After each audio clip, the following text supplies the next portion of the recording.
지옥의 용광로. 혹시 이 훈련에 대해 알고 있는가? 80km의 장애물 훈련장을 완주해야 하는 미국 해병대의 훈련 프로그램이다. 이 훈련을 통과하기 위한 조건은 다음과 같다. 새벽 2시 출발, 3시간만 잘 수 있음, 54시간 버텨야 함, 15kg 군장 착용. 그중 최고의 하이라이트 코스, 팀버맨 병장의 탱크. 축구장 크기의 웅덩이 앞, 교관의 목소리가 울려 퍼진다. 적들이 이 지역을 화학무기로 오염시켰다. 완전 군장을 하고 방독면을 쓴 채로 이곳을 지나가야 한다. 몸이 바닥에 닿으면 안 되고 60분 이상 지체해서도 안 된다. 그리고 모든 소대원은 반드시 팀 리더의 구두 지시에 따라야 한다. 반복한다. 팀 리더의 구두 명령 없이 움직이지 마라.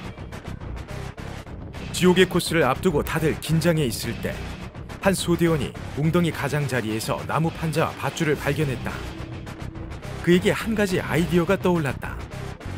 나무 판자를 팔에 묶고 함께 발을 맞추는 거야. 리더는 그 아이디어를 채택했고 방독면을 쓴 채 모두 천천히 걷기 시작했다. 하지만 생각보다 쉽지 않았다. 모든 소대원의 발이 동시에 움직여야 하는데 방독면 때문에 리더의 구두 지시가 잘 들리지 않았기 때문이다.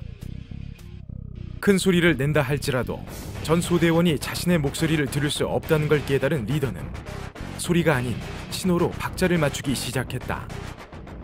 리더가 어깨를 차례로 들썩이자 그 신호를 본 소대원들이 발을 움직였다. 그런 식으로 그들은 60분 이내에 웅덩이를 통과할 수 있었지만 그것은 명백한 규칙 위반이었다.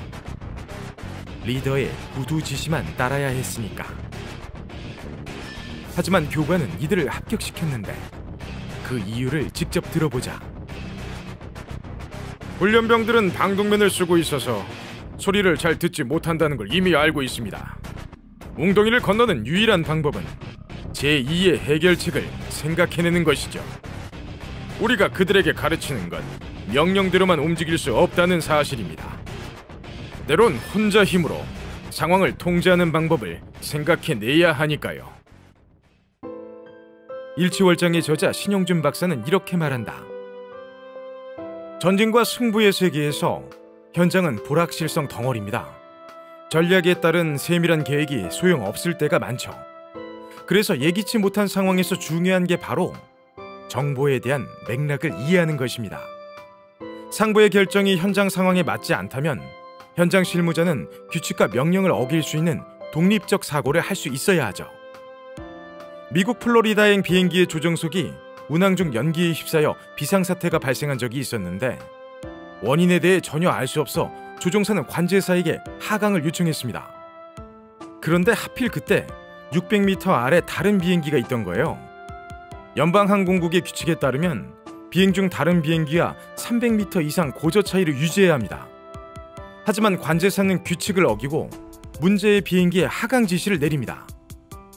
안전거리가 침해되면 다른 비행기의 혼란을 가중시킬 수 있지만 관제사는 당시 비행 중이었던 모든 조종사에게 무전을 보내 상황을 제대로 파악할 수 있게 했죠.